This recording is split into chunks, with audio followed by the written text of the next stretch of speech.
We are now ready to begin implementing a query builder for the application that we're putting together. As you've already known, we are going to have a query builder with support for PDU and also for MySQLi. So we're going to try as much as possible to make it as flexible as we can. The very first thing we want to do is come inside of the database folder, and then we want to create a new class. And we're going to name this query builder. And that will be in the namespace app database.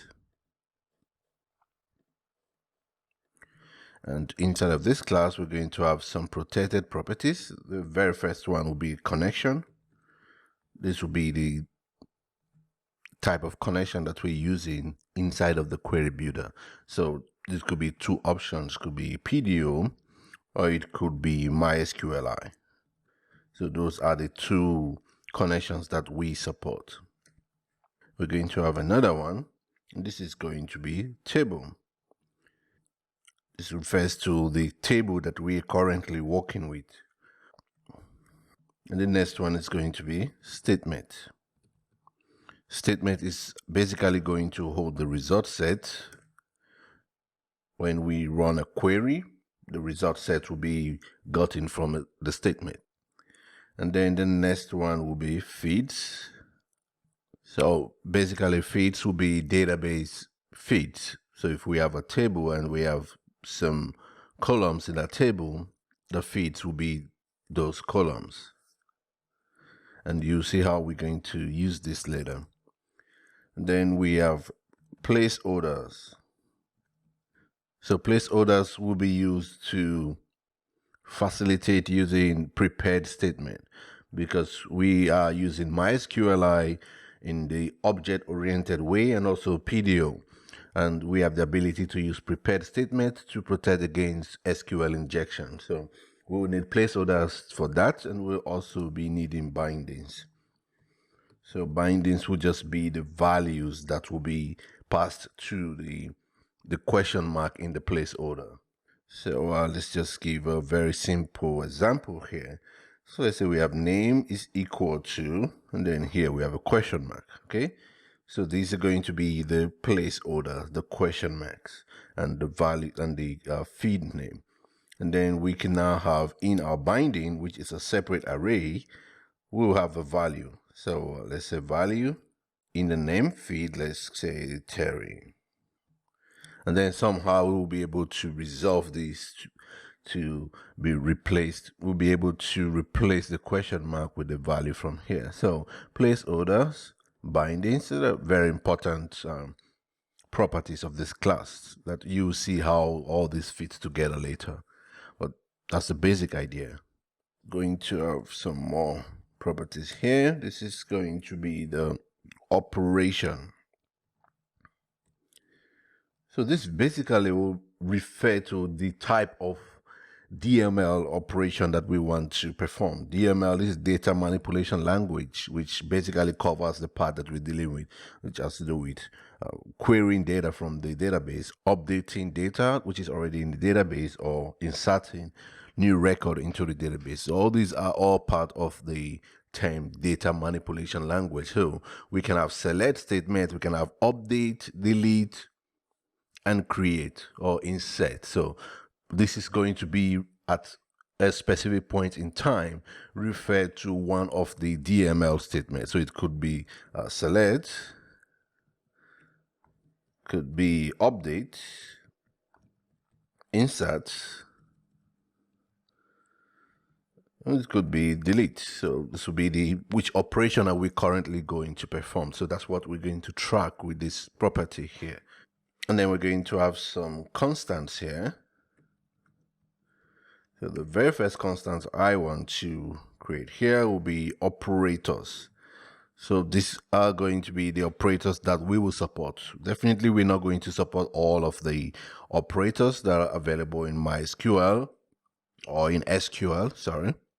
But we're going to support a few of them. So let's say equal, and then we're also going to support greater than or equal. Then we're going to also support greater than, And then we should also have support for less than or equal to. Then we should also have less than. And then we should also have not equal. All right, so these are the operators that we're going to support. So probably later in the part 2 of the series, we'll have support for more operators like in and all the other operators that we can actually use. So this is going to be the placeholder that we will be using, and this will just be a question mark. So remember that when we use prepared statement, we have the ability to specify if we want to use a question mark or we want to use a named base placeholder. But because we want this to be as flexible as possible, we need to stick to question mark, which is supported by both PDO and MySQLi. And then we're going to have another constant here. And then let's just call this feeds or column.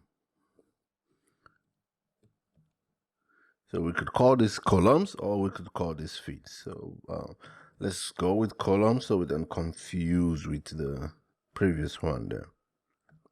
And then this is just going to be equal to an asterisk. You know that when we query the database, we could say select asterisk from a table, which means we want to grab everything.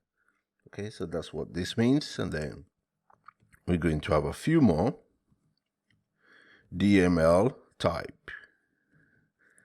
So this is going to be the type of operation. We're just going to put them in constant. Okay, so the first one will be select.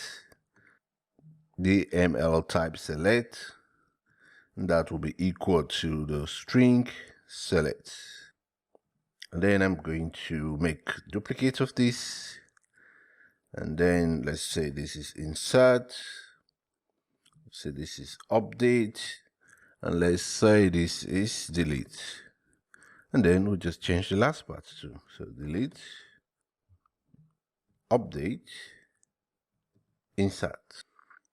All right, we have pretty much all of the properties that we'll need for this class. You can see that they are all protected because they will be used in both implementation of this class. And remember that I said in the last lecture that this is going to be an abstract class. So it's going to be abstract, which means we should not directly instantiate this class. We should either be using a PDO query builder or MySQLi query builder. Now that we have all these properties right here, our next step will be to now think of what we need to use in this class. So we have a property called connection, which will either be a PDO or MySQLi connection. This means that we need a way to get the connection which we created in previous lectures to this class. Okay, so that connection should be a dependency of the query builder class. If you look at the diagram again, you can see this is the query builder class. And you can see in the constructor here, we have database connection, which means that the connection that we created here will be injected into this class. And in order to make it really flexible, we need to actually inject the connection interface so that we don't care which type of connection will be passed into the query builder class. So this is the principle of dependency invasion. And we can only achieve dependency invasion when we inject dependencies into the class, and whatever we are injecting should be a type of something. So in this case, it should be an interface. Okay, so database connection interface, which is implemented by MySQLi connection and also PDO connection. That way, we don't care whatever you pass in here, as long as it satisfies this interface, and we are good to go. We can actually use it in our class. So let's see how that works out in code. So we're going to have a constructor here, public function __ construct, and our constructor is going to take the connection interface. So that will be database connection interface. And then we can call this database connection. And right here, we can now say this connection should be equal to database connection, and then we can now call the get connection method. Get connection. So get connection, as you know, will always return us the connection from whichever of the connection type that we're using. So if we're using MySQLi, this will return us the connection, and we set the connection once we connect to the database. So once we connect, we set the connection to be equal to the connection type. The same for PDO. Right now, what we are doing here in our query builder is getting the type of connection that the user is using. Do we care which type of connection the user is using? No, we only care that it has this method get connection, which returns us the connection, and then we can use it in our class to satisfy whatever we want to do. All right, so let's move on. Still have a lot of methods to create here. Okay, so the next property that we have there is a table. So we need a way to set the table. So we're going to have a public method. So let's call this public function table. And this will take the name of the table. And this will just set the property, this table, to be equal to the name. Or we could actually just call that table, actually. So let's call this table and match this. And then we're going to return this. All right, and remember, when we return this, what we're doing here is just facilitating method chaining. It means that once I set the table, I can do other things. Okay, so the table is already set. I can now use the value that is set here in another method to do other things too.